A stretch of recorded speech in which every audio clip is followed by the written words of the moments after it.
Have you ever heard of Ehud the left-handed assassin? No. Well, let me introduce him to you. He's not exactly a household name, but his story is pretty interesting, so stick around. Ehud was a judge in Israel, that is, during a time when God used certain individuals to deliver the Israelites from their enemies. And during his time as judge, he noticed that the Israelites were being oppressed by a king named Eglon, who ruled over a region called Moab.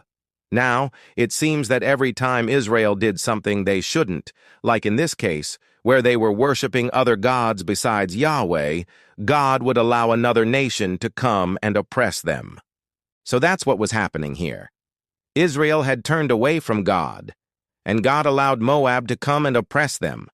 But after a while, God raised up for himself a deliverer named Ehud.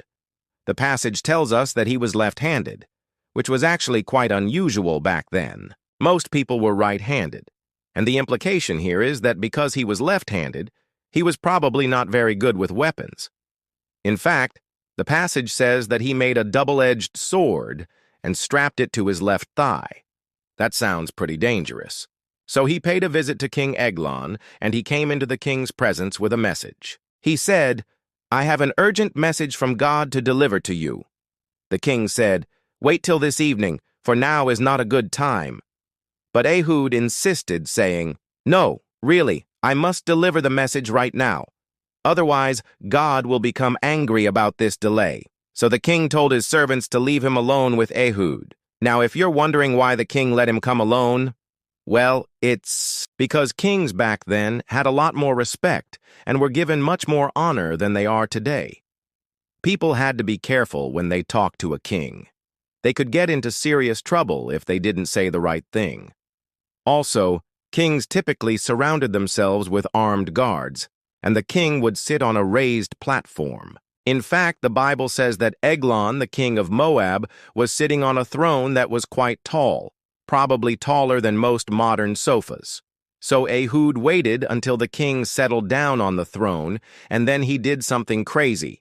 He pulled out his dagger and plunged it into the king's belly, and the passage says that the fat of the king's loins closed over the handle of the knife. Now, thankfully, there's no video footage of this event, so we can only imagine what happened next, but I think we can safely assume that the king was quite surprised. I mean, who wouldn't be when someone stabs them in the stomach? And if you look at the description of the king, it makes you wonder if this guy even had abs. The passage says that the fat of the king's loins closed over the handle of the knife. That doesn't sound like someone who worked out, and as it turns out, he didn't have to work out because his assassination was quite effective. The passage goes on to say that the pain of death didn't immediately take him. Instead, he lived long enough to get off his throne, go to the bathroom, and try to wipe off the blood. But he ended up dying on the toilet. After Ehud made his escape, Israel had a period of peace for 80 years. And honestly, that's kind of surprising considering how things ended. You'd think that the next king would come along and say, "Hey, wait a minute. Someone killed my predecessor on the toilet, and I'm going to get whoever is responsible." But apparently that never happened. Maybe they just blamed it on a malfunction in the royal bathroom, or maybe they were just glad to be rid of him, who knows.